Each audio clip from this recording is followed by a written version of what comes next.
Once again, welcome to M for Money. M for Moneyல financial literacy, money எப்படி பண்றது, பணம் எப்படி பண்றது, பணம் என்ன மரத்திலையா காக்கிது அப்படின்னு வீட்டுல அம்மா அப்பா ஒவ்வொரு வாட்டியும் சொல்லியிருப்பாங்க.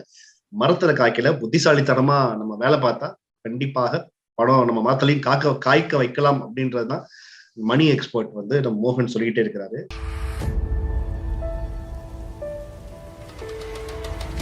இன்னைக்கு எனக்கு ஒரு கேள்வி, ஒரு 2 நாளா யோசிச்சுக்கிட்டே இருந்தேன். Okay, let's say for example கடந்த ஒரு 1.5 வருஷமா நம்ம ஸ்டாக் மார்க்கெட், மியூச்சுவல் ஃபண்ட்ஸ் இதோட பெர்ஃபார்மன்ஸ் அனலைஸ் பண்ணி பார்த்தா, நானே ஒரு 1 லட்ச ரூபா ஒரு 2 வருஷத்துக்கு முன்னாடி போட்டிருந்தா அந்த 1 லட்ச ரூபாய் இன்னைக்கு 1 லட்ச ரூபாயா இருந்திருக்காது.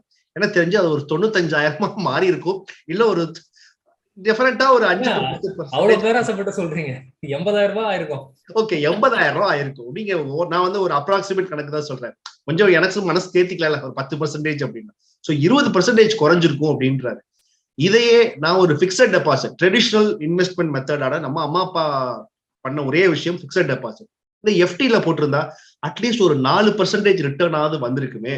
நீங்க இத்தனை வருஷமா நம்ம எல்லாரும் திருப்பி சொல்ற, எல்லாரும் யூடியூப் சொல்ற, நீங்க ஈக்விட்டில இன்வெஸ்ட் பண்ணுங்க, மியூச்சுவல் ஃபண்ட் இன்வெஸ்ட் பண்ணுங்க, அப்படி பண்ணுங்க, இப்படி பண்ணுங்க, மார்க்கெட்டை பாருங்க அப்படிலாம் சொல்லியும் இன்வெஸ்ட் பண்ண இந்த அமௌண்ட் இன்னைக்கு 15 to 20% குறைஞ்சிருச்சு அப்படின்றப்போ, எதுக்கு புதுசா வர்றவங்க எதுக்கு நான் அந்த பக்கம் போகணும், அதுல ஏகப்பட்ட மண்டையை உடைச்சுக்கிற வேண்டிய அவசியம் இருக்கு.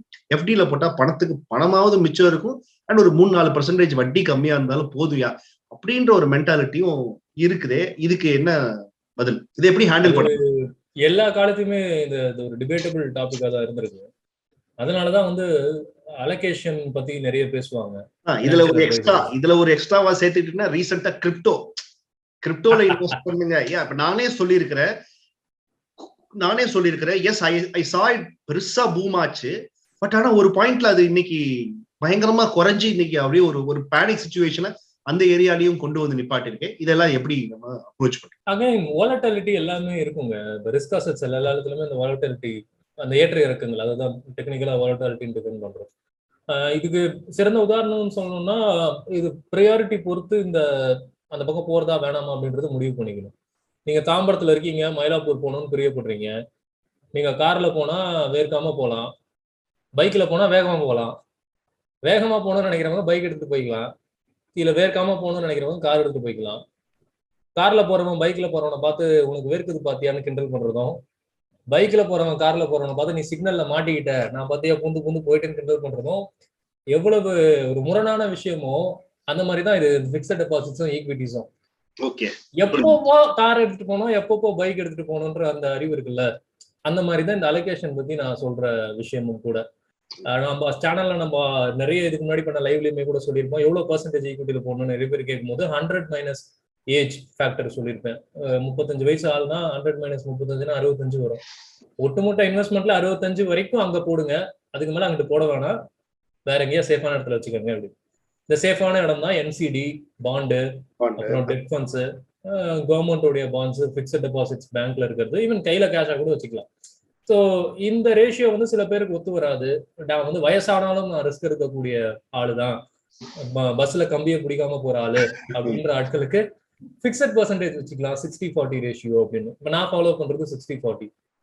நீங்க உங்களுக்கு ஒரு சுவாரஸ்யமான தகவல் சொல்றேன். உங்களெல்லாம் டிமேட் அக்கௌண்ட் ஓபன் பண்ண வச்ச நிதின் காமத்தே பாத்தீங்கன்னா ஜீரோதா ஃபவுண்டர், அவரே ஈக்விட்டி போர்ட்போலியோல 50% கீழே தான் வச்சிருக்காரு.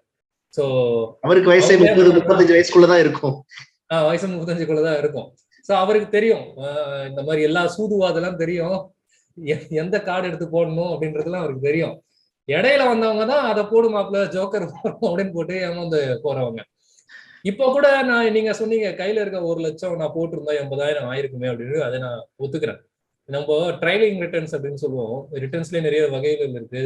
சிஏஜிஆர் சொல்லி கொடுத்துருக்கேன், எக்ஸ்ஐஆர்ஆர் சொல்லி கொடுத்துருக்கேன். இப்ப ட்ரைலிங் இன்னையில இருந்து 2 வருஷம் ட்ரைலிங் நீங்க பின்னாடி போய் பாத்தீங்கன்னா அந்த பங்கு எவ்வளவு வளர்ச்சி கொடுத்துருக்கு அப்படின்ற மாதிரி நம்ம பார்ப்போம். இந்த ட்ரைலிங் ரிட்டர்ன்லாம் இந்த 2020க்கு அப்புறம் இந்த பூம் ஆச்சு தெரியுமா, கீழே இறங்கின மேல எந்திரிச்சான்ல, இந்த கேஜிஎஃப் டைலாக் மாதிரி அவன் முன்னாடி போய் நிக்காதீங்க சார்ன்ற மாதிரி பாஞ்சது. அப்ப எல்லா கம்பெனிக்காரங்களும் என்ன பண்ணாங்கன்னா, எனக்கு ஒரு சிரிப்பு தான் வந்துச்சு. மவுண்ட் ரோட்ல இந்த சிக்னல்ல எல்லாம் பக்கத்துல ஜெமினில எல்லாம் பெரிய நீங்க பில் போர்ட் எல்லாம் வைக்கலாம் தெரியுமா, DSP BlackRock mutual fund 234% return அப்படின்னு.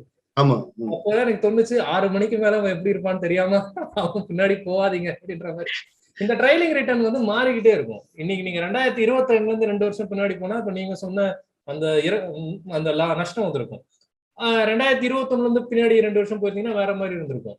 அதனால ஒரு மியூச்சுவல் ஃபண்ட்ஸோட உண்மையான வளர்ச்சி அப்படின்றத நீங்க 7 வருஷமாவது வச்சிருந்து பார்த்தா தான் தெரியும் அது எவ்வளவு கொடுத்துருக்கு அப்படின்னு. இப்ப நீங்க சென்செக்ஸ் எடுத்துக்கோங்க. சென்செக்ஸ் எடுத்த போது அது ஆரம்பிச்ச அந்த நாள்ல இருந்து இப்போ வரைக்கும் 75 டைம்ஸ் வந்து பெருகி இருக்கு. இத 30 வருஷம் நீங்க சிஏஜிஆர் போட்டு பாத்தீங்கன்னா 15% வந்து நின்றுருக்கும். ஸோ இப்படிதான் இருக்கும் ஃபியூச்சர்ல. இனி ஃபியூச்சர்ல இதோட நல்லா போறதுக்கும் நிறைய வாய்ப்பு இருக்கு. Because it is developing economy India. And நம்ம ஆளுங்க டெமோகிராஃபி வைஸா பாத்தீங்கன்னா ஏஜிங் பாப்புலேஷன் நம்ம கிடையாது, யங் பாப்புலேஷன் தான் நம்ம.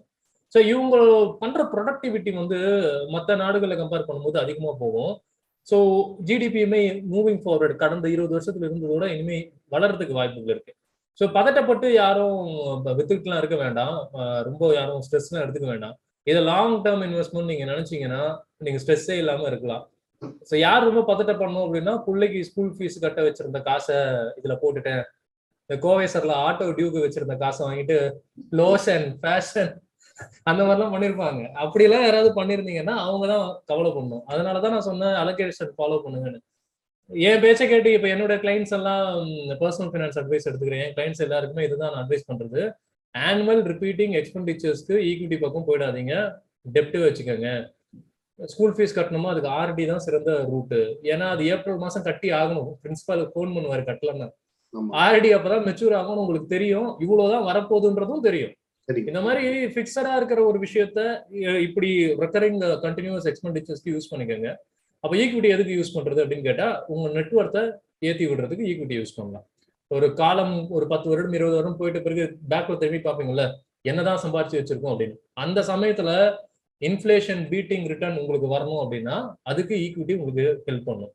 அப்போ வந்து டக்குன்னு சினிமால வர்ற மாதிரியோ நம்ம நியூஸ்ல படிக்கிற மாதிரி ஒரு வருஷத்திலேயே ஓஹோன்னு வாழ்க்கை, அந்த மாதிரி 2 வருஷத்துல ஓஹோ மிகப்பெரிய வாழ்க்கை அப்படின்றது ஸ்டாக் மார்க்கெட்ல நிச்சயம் இல்லை அப்படின்னு சொல்றீங்க, கரெக்டா?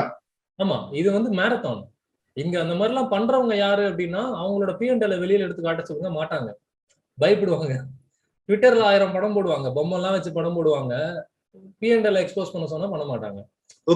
அவங்களுக்கு வந்து பாத்தீங்கன்னா, அவங்க உண்மையிலேயே பங்குச்சந்தையில இருந்து எடுக்கிற லாபத்தோட நான் பங்குச்சந்தையை கத்து கொடுக்குறேன் அப்படின்னு அடுத்தவங்க கிட்ட வசூலிக்கிற அந்த காசு வந்து அதிகம். It is statistically proven. நீங்க ட்விட்டர்ல பாக்குற பல ஆட்கள் முன்னாடி. அண்ட் மோர் ஓவர் என்னன்னா, இப்போ ரீட்டைல் பாப்புலேஷனுடைய பங்களிப்பு இப்போ ரொம்ப அதிகமா இருக்கு கடந்த ஒரு 4-5 வருடங்கள்ல. போஸ்ட் கோவிட் ஒண்ணு, அது ஒரு ரீசன். டிஸ்கவுண்ட் புரோக்கர்ஸ் அரைவல் ஒரு ரீசன். இதுக்கு முன்னாடி எல்லாம் HDFCல எல்லாம் நீங்க அவ்வளவு ஈஸியாலாம் டிமேட் அக்கௌண்ட்லாம் ஓபன் பண்ணிட முடியாது. இப்போ ICICI டைரக்ட்லயோ HDFC செக்யூரிட்டிஸ்லயோ ரேட் அவ்வளவு வச்சிருந்தாங்க. நிதின் காமத் அதை கொஞ்சம் டெமோக்ராட்டிக் பண்ணி விட்டாரு. சூரிய போட்டு சூர்யா மாதிரி எல்லாருமே போலாம் அப்படின்ற மாதிரி. அப்பதான் வந்து 300 ரூபாய் வருஷ செலவு உங்களால டிமேட் அக்கௌண்ட் ஓபன் பண்ணிட முடியும். அந்த புரட்சி வந்து நிறைய ரீட்டைல் பீப்புளை உள்ள கொண்டு வந்தது. இப்போ நிறைய ரீட்டைல் பீப்புள் உள்ள வருது ஒரு வகையில மார்க்கெட்டுக்கு ஹெல்த்தி அப்படின்னாலுமே கூட, விவரம் தெரியாத ரீட்டைலர்ஸாக அவர்கள் இருக்கும் பட்சத்தில் அவங்க காசுலாம் யார் வயிற்றுல போகும்னா, இன்ஸ்டிடியூஷனல் இன்வெஸ்டர் சாப்பிட்டு போயிடுவாங்க, ப்ரொமோட்டர் சாப்பிட்டு போயிடுவாங்க, இல்ல அவங்களே வந்து எங்க அவசரத்தை பயந்து பயந்து பயந்து பயந்து வித்து வித்து இப்படி பண்ணிடுவாங்க. இந்த சமயத்துல நீங்க உருப்படியா என்ன பண்ணலாம் இந்த பியர் மார்க்கெட்ல அப்படின்னா, டாக்ஸ் லாஸ் ஹார்வெஸ்டிங் பண்ணணும்னு நினைக்கிறவங்க பண்ணலாம். ஸோ நம்ம கேபிட்டல் கெயின்ஸ் வீடியோ ஒன்று போட்டிருப்போம், 2 பார்ட்டா போட்டிருப்போம். பார்ட் 1 பார்ட் 2 நம்ம எம்ஃபார் மணி சேனல்ல. அது நல்ல ரீச் போச்சு நிறைய மக்களுக்கு. அதுல வந்து நான் சொல்லி கொடுத்துருப்பேன் ஷார்ட் டேர்ம் கேபிட்டல் கெயின்ஸ் டாக்ஸ்னா என்ன, லாங் டேர்ம் கேபிட்டல் கெயின்ஸ் டாக்ஸ்னா என்ன அப்படின்னு. ஷார்ட் டேர்ம்னா ஒரு வருஷத்துக்கு உள்ள நீங்க பங்கை வாங்கி வித்து வர லாபம். ஒரு வருஷத்துக்கு மேலன்னா அதுல லாபத்தை மட்டும் தான் பேசியிருக்குமே தவிர நஷ்டத்தை பத்தி பேசியிருக்க மாட்டேன். இப்போ லாஸ்ன்னு ஒரு மேட்டர் அதுல இருக்கு. இப்போ நீங்க 100 ரூபாய்க்கு பங்கு வாங்குறீங்க, அது இப்போ 80 ரூபாய் ஆயிடுச்சு. அது அன்ரியலைஸ்டு லாஸ் தான். நீங்க ஒன்றும் வித்து 80 ரூபாய் யார்ட்ட இருந்து வாங்கிடல. உங்க போர்ட்போலியோல பார்க்கும்பொழுது அது இறங்கி இருக்கு அப்படின்னு தெரியுது. இப்ப நீங்க நினைச்சீங்கன்னா உங்க போர்ட்போலியோவே நல்லா இருக்கு, ஆனா ஒரு ஸ்டாக் மட்டும் அதல பாதாளத்துக்கு போயிட்டான், அவன் திரும்ப எந்திரிக்க வாய்ப்பே கிடையாது, அவன் வந்து திருஷ்டிக்கு வச்சிருக்கு அப்படின்ற மாதிரி எவனையா வச்சிருந்தீங்கன்னா அவனை வித்துருங்க. வித்துட்டீங்கன்னா அது லாஸ் தான் உங்களுக்கு. இந்த லாஸ நீங்க ஏற்கனவே மத்தவங்க மூலமா கெயின் பண்ணிருப்பீங்கல்ல, அதுக்கு அகைன்ஸ்டா ஆஃப்செட் பண்ணிக்கலாம். Capital loss can be offsetted against the capital gain. So இந்த சீசன் அதுக்கு நீங்க பண்ணிக்கலாம். இது மூலமா என்ன கிடைக்கும், பெரிய லாபம் நீங்க அச்சீவ் பண்றீங்கனால இல்ல, வரி கட்டுறத மினிமைஸ் பண்ணுவீங்க, அல்லது வரி கட்டுவதை அடுத்த நிதியாண்டுக்கு அடுத்த அசஸ்மெண்ட் இயருக்கு போஸ்ட்போன் பண்ணுவீங்க. இப்படி வரி கட்டுறதை போஸ்ட்போன் பண்றதே ஒரு வகையில லாபம் தான். கையில 1 லட்சம் நான் வரியா கட்டியிருக்கணும் இந்த வருஷம், அதை நான் ஒரு 12 மாசம் போஸ்ட்போன் பண்ணி அடுத்த வருஷம் கட்டிக்கிறேன் அப்படின்னு பொழுது அந்த 1 லட்சத்தை வச்சு நீங்க என்ன வேணா படம் போட்டுருக்கலாம்ல இந்த 12 மந்த்ஸ்ல. அது மூலமா வரக்கூடிய லாபங்களை ஒரு ஆப்பர்ச்சுனிட்டி தான் இது. ஸோ டாக்ஸ் லாஸ் ஹார்வெஸ்டிங் பண்ணலாம்.